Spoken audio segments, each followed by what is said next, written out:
A legacy of diplomacy and expansion.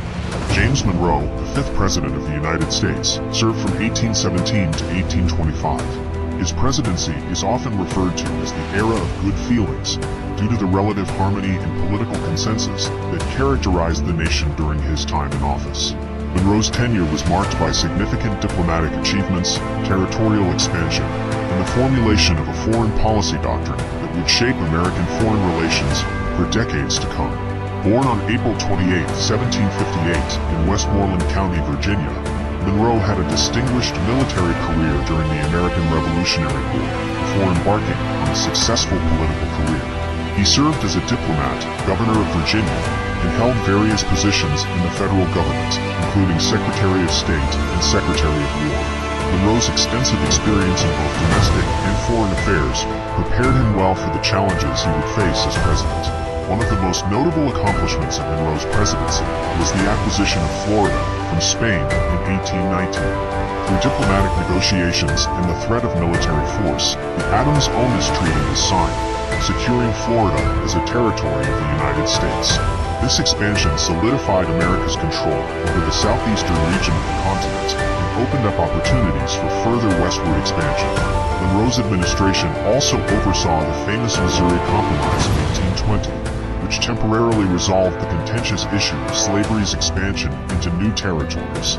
The compromise allowed Missouri to enter the Union as a slave state, while Maine entered as a free state, maintaining the balance between free and slave states.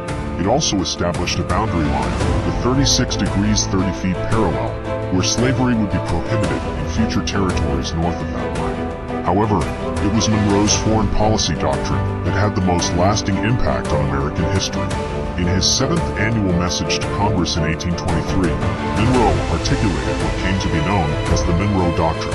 This policy declared that the Americas were off limits to further European colonization, and any attempt by European powers to interfere in the affairs of newly independent nations in the Western Hemisphere would be seen as a hostile act towards the United States. The Monroe Doctrine laid the groundwork for American exceptionalism and became a cornerstone of U.S. foreign policy.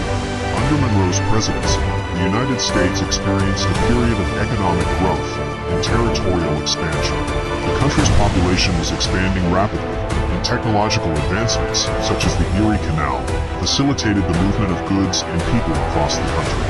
The period also saw the rise of American nationalism and cultural identity, as the nation sought to establish itself as a respected global power.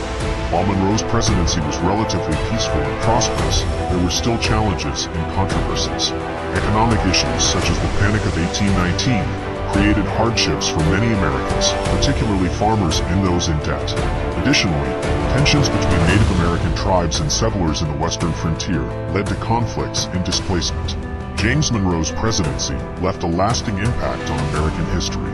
His diplomatic achievements, territorial expansion, and the formulation of the Monroe Doctrine played pivotal roles in shaping the nation's future. His administration fostered a sense of unity and nationalism among the American people during a period of relative political harmony. Today, Monroe is remembered as one of the founding fathers and a key figure in the development of American foreign policy.